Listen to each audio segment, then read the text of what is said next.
নমস্কার, সুজিত চট্টোপাধ্যায় আপনাদের কাছে একটি নতুন পর্ব নিয়ে আবার হাজির হলাম এবং এই পর্বটি কিন্তু অন্যান্য পর্ব থেকে একটু আলাদা। আমরা সাধারণত গুরুগম্ভীর বিষয় নিয়ে আলোচনা করি, তার সঙ্গে থাকে তো রাজনীতির কুটকাচালি। এবার সেদিকে যাচ্ছি না। সামনে আসছে কিন্তু বাঙালির সেরা উৎসব শারদীয় উৎসব। এই উৎসবে কিন্তু বাংলা গানের একটা আলাদা ভূমিকা থাকে, আর সঙ্গে ভূমিকা থাকছে বাংলা ব্যান্ড গানের ভূমিকা। 1500 শতাব্দীতে জার্মানিতে প্রথম এই ব্যান্ড গানের প্রচলন শুরু হয়, যেটুকু ইতিহাস পাওয়া যাচ্ছে। আর 18 শতাব্দীতে তুর্কি নাচ গানের কিন্তু একটা প্রচলন শুরু হয় ব্যাপকভাবে, যেটা আমরা বলে থাকি দেখবেন তুর্কি নাচন, অর্থাৎ তুর্কি নাচ এবং তুর্কি গানের যে দল তারা বিভিন্ন জায়গায় তাদের দেশে পরিবেশন করত। সেইটার ধারাবাহিকতাতে 1969 সালে আমেরিকাতে প্রথম এই ব্যান্ড গানের প্রচলন শুরু হয়।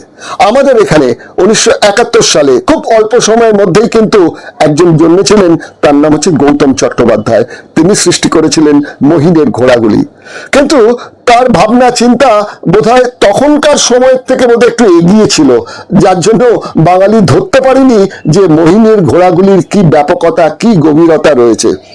তার আগেই কিন্তু সেই রেস ধরে সুমন চট্টোপাধ্যায়, যাকে আপনারা এখন কবির সুমন নামে চেনেন, নচিকেতা, শিলাজিৎ, ক্যাকটাস এবং আরো চন্দ্রবিন্দু, এরকম ধরনের আরো কিছু গানের দল যারা জীবনমুখী গান তৈরি করে জনপ্রিয়তার শিখরে পৌঁছেছেন।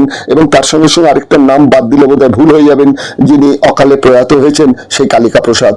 তার যে দোহার, হ্যাঁ, তিনি লোকসঙ্গীতের গান পরিবেশন করতেন বটে, কিন্তু লোকসঙ্গীত কিন্তু আজও জীবনমুখী গান। সুতরাং এই জীবনমুখী গানের যে ব্যাপ্তি, তার যে সংস্কৃতি, সেটা উত্তর কলকাতায় মেয়েরাও কিন্তু আলাদা করে দল তৈরি করে সেটাকে বজায় রেখেছে। তার মধ্যে অন্যতম আজকে যাদের নিয়ে কথা বলবো সেটা হচ্ছে উত্তর কলকাতার খ্যাপা দলটির কথা। খ্যাপা দলটির যিনি প্রথম সৃষ্টিকর্তা, তার নাম হচ্ছে অভিজিৎ আচার্য। তিনি শঙ্কর চক্রবর্তী এবং তার প্রয়াত স্ত্রী সোনালী চক্রবর্তীকে সঙ্গে নিয়ে এই খ্যাপা দলের প্রচলন করেছিলেন। এরপর তাদের জীবন জীবিকার লড়াইতে না শঙ্কর সেন সময় দিতে পারছিলেন, না অভিজিৎ সময় দিতে পারছিলেন। তখন অভিজিতের স্ত্রী গোপাকে দায়িত্ব নিতে হয়।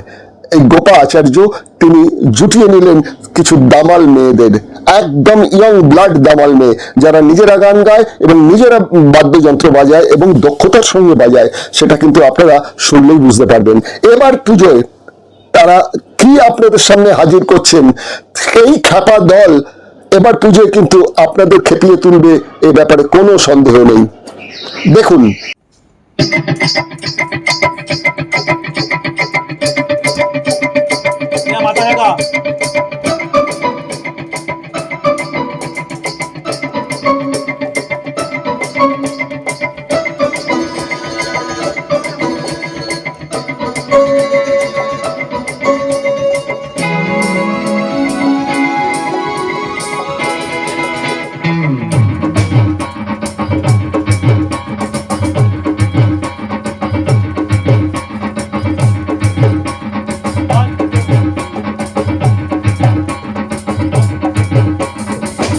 দুর্গা ঠাকুর ঢাক বেজেছে ঢ্যাং করা কুর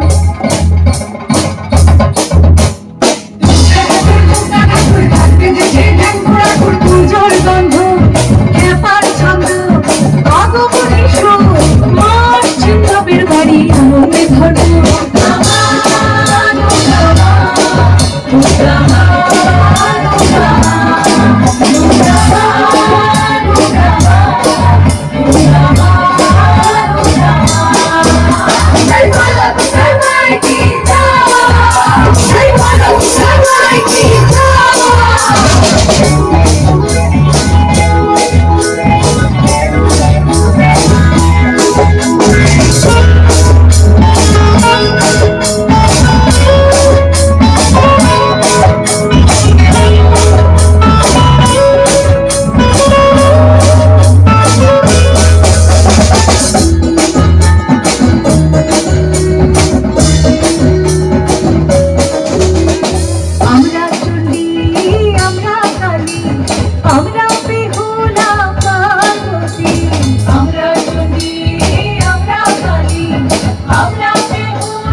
আমরা নারী আমরা নারী ভাঙবো তালা সকল বেড়ি দশভুজা হয়ে আমরাই আমার শত্রু নিধন করতে পারি চাষের মনে লাগলো তোলা আমরা খাবো আপন ভোলা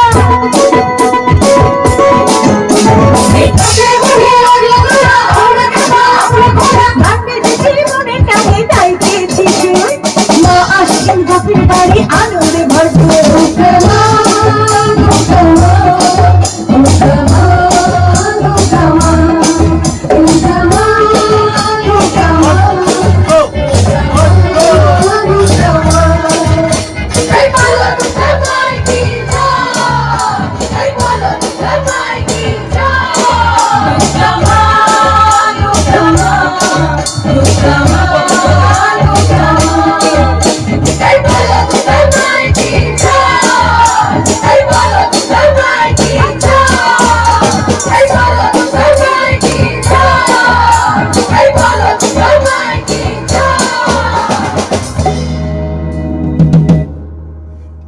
এই খ্যাপা দলের ট্যাগলাইন 6টি মিনি 2টি হুলো জমবে এবার মঞ্চগুলো, তেমনি তো বললেন অভিনেতা শঙ্কর চক্রবর্তী। পুজোয় প্রত্যেক বছরই মহিলা ব্যান্ড, যেটা খ্যাপার মহিলা ব্যান্ড, ওরা প্রত্যেক বছর একটা করে নতুন গান তৈরি করে। মূলত অভিজিতের লেখা, কম্পোজিশন এবং সুরে হয় এই গানগুলো। ওরা গায়, সবাই এখানে আছে খ্যাপার মেয়েরা যারা, ওরা প্রত্যেকেই নিজেরাই বাজায়, নিজেরাই গায়।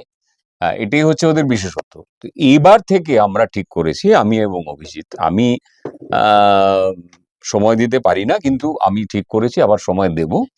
তো এই মহিলা ব্যান্ডের সঙ্গে আমরা একটা প্যাকেজ করছি। আমরা আজকে কিছু গান রেকর্ডও করেছি, যার মধ্যে অভিজিৎ আছে, আমার গান আছে, গোপার গান আছে, আমাদের সবার কোরাস আছে এবং অন্যান্য গানও আছে। পুজোর গান তো আপনারা দেখলেনই।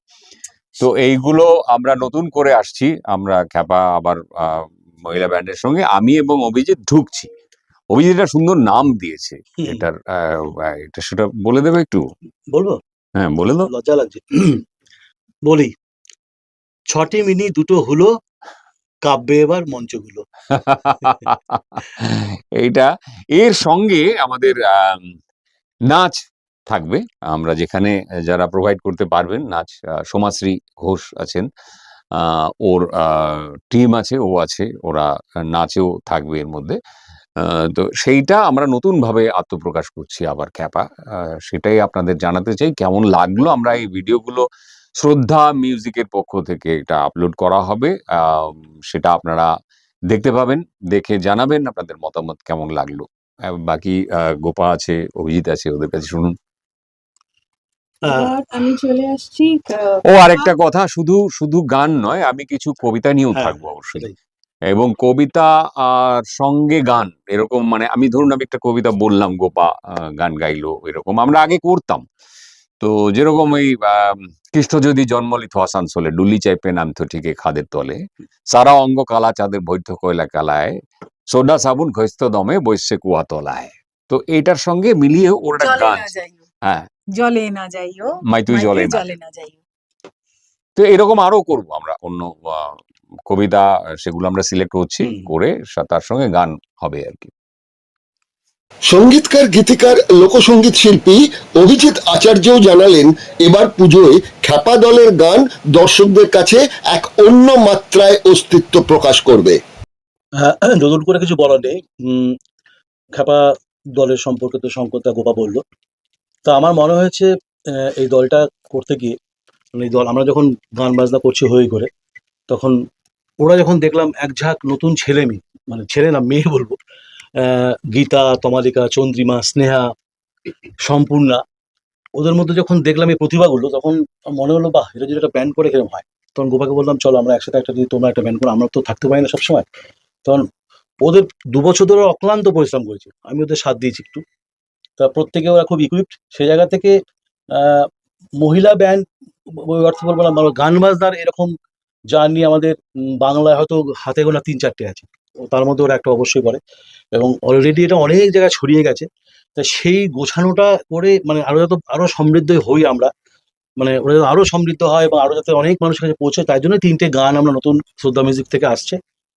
শঙ্করদা একটি গান গেয়েছে, একসাথে গোপা শঙ্করদা, আমরা হই হই করে শচীন দেব বর্মন একটি গান গেয়েছি, তাকদুম তাকদুম বাজায় বাংলাদেশের ঢোল, আরেকটি নতুন আমার কম্পোজিশন। এই মিলিয়ে আমাদের জার্নিটা শুরু হলো। আগামী দিনে জানি না কি হবে, চেষ্টা করবো তার সাথে শঙ্করদার কবিতা, এবং সেই কবিতার সুকুমার আসবে, কখনো সুরিয়াঙ্গুলি আসবে, বিভিন্ন ধরনের আঞ্চলিক কবিতা আসবে। এরকম একটা ইচ্ছে আছে করার। এখন মানুষ যদি চায় আমাদের, তা আমরা নিশ্চয়ই হই হই করে এগোবো। এই খ্যাপা দলের সৃষ্টি মুহূর্তে অভিজিৎ আচার্য শঙ্কর চক্রবর্তীর সঙ্গে ছিলেন শঙ্করের অকাল প্রয়াত অভিনেত্রী স্ত্রী সোনালী চক্রবর্তী। দুজনেই ছিলেন রবীন্দ্র ভারতীর ছাত্রছাত্রী। শঙ্কর চক্রবর্তী হয়তো এই খ্যাপা দলে নতুন করে সময় দিয়ে তার প্রয়াত স্ত্রীর প্রতি সান্নিধ্য অনুভব করবেন। শঙ্কর চক্রবর্তী জানিয়েছেন শুধু ব্যান্ডের গান নয়, নাচ কবিতাও পরিবেশন হবে, এমনটাও জানালেন শ্রদ্ধা মিউজিকের তরফে দলের কান্ডারি গোপা আচার্য। ব্যাপারটা হচ্ছে যে খ্যাপা অ্যাকচুয়ালি মূলত মানে আমি, শঙ্করদা, অভিজিৎ এবং আরো বেশ কিছু ছিলেন, এবং সোনালিদি আমাদের সঙ্গে ছিলেন। আমাদের একটা খ্যাপার দলের যাত্রা শুরু হয়েছিল। তো পরবর্তীকালে অভিজিৎ এবং শঙ্করদা দুজনেই অত্যন্ত ব্যস্ত হয়ে যাওয়ার ফলে আমরা নিজেদের মতো করে একটা মেয়েদের ব্যান্ড তৈরি করি। তো যেখানে আমরা তাদেরকেই বেছে নিয়েছিলাম যে যারা বাজাতে পারে এবং তার সঙ্গে সঙ্গে গানও করতে পারে। তো দুটো কোয়ালিটিকেই একসঙ্গে, এবং সেই নিয়েই আমরা মহিলা দল, আমরা প্রায় ১.৫ বছর ২ বছর হলো আমরা এই যাত্রা শুরু করেছি এবং হাঁটছি।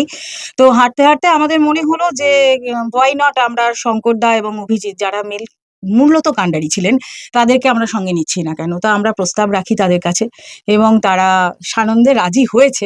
আমি জানি না যে শেষ অবধি কতটা সময় দিতে পারবেন। আমি খুব চাইবো তারা দুজনেই আমাদের সঙ্গে থাকুন, কারণ তারা থাকলে আমরা একটু ঋদ্ধ হব, আমরা একটু মানে আরো বেশি করে আনন্দ পাবো, এবং আমাদের মাথার ওপর থাকলে আমরা খুশি হব, হই হই করে গান করবো। আমাদের মূলত এবারের যে পুজোর গান, আমরা চেষ্টা করি একটু নারীত্ববাদ রাখতে, কারণ নারী পুরুষ এরকম আলাদা করে কিছু না, মনুষ্যত্ববাদকে রাখতে, যে আমরা কেউ পিছিয়ে নেই, আমরা দুনিয়াতে সবাই এগিয়ে। তো আমাদের গানের মূল থিমও এবার তাই। অভিজিতের লেখা এবং সুরে আমাদের এবারের মৌলিক গান আমরা করেছি এবং সেটা খুব শিগগিরই শ্রদ্ধা মিউজিকের তরফ থেকে আসছে। আমরা সেটা সবাইকে দেখাতে পারবো এবং আমরা এবার চাইছি যে পুজোর অনুষ্ঠানগুলো এবং পরবর্তীকালে আমাদের অনুষ্ঠানগুলোতে যেখানে মানে মানুষ চাইবেন আমাদের সবাইকে, আমরা সবাই একসঙ্গে পারফর্ম করব, এটাই আমাদের চাহিদা। আর আরেকটা বিষয় শুনেছি আপনারা নাকি সবাই নিজেরাই গান গাইছেন, নিজেরাই বাজনা বাজাচ্ছেন। হ্যাঁ হ্যাঁ হ্যাঁ, আমাদের সবাই আমরা নিজেরাই গান নিজেরাই বাজনা বাজাচ্ছে এবং এখানে প্রত্যেকে ইকুইপড এবং এখানে ঢোল তবলা থেকে শুরু করে হারমোনিকা মানে সুর তাল গিটার প্রত্যেকটা ছন্দতে মানে যে সমস্ত সুরগুলো লাগে সব কিছুতেই কিন্তু আমাদের মেয়েরা ভীষণভাবে দক্ষ এবং খুব ভালোভাবে ওরা সেটাকে চালিয়ে নিয়ে গিয়ে স্টেজে গানটা করে পারফর্ম করে। এটা একটা বিরাট বড় পাওনা এবং আমরা অবশ্যই চেষ্টা করি সমাজের ক্ষেত্রে একটা মেসেজ দেওয়ার, আমাদের গান চয়েস বা আমাদের কথা এবং আমাদের ইচ্ছেও আছে মানে পরবর্তীকালে পিছিয়ে যাওয়া মানুষদের পাশাপাশি দাঁড়ানো।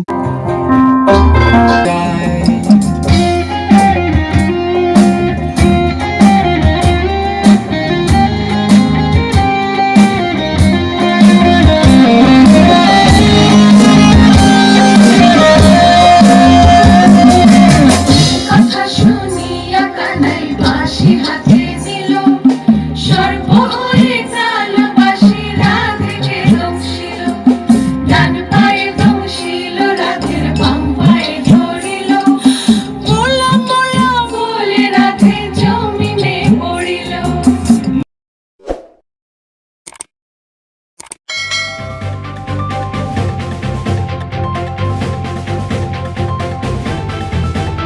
রংহীন সংবাদ আর অজানা তথ্যের জন্য দেখুন দিগদর্শন, 10-এর পাশে দেশের সাথে।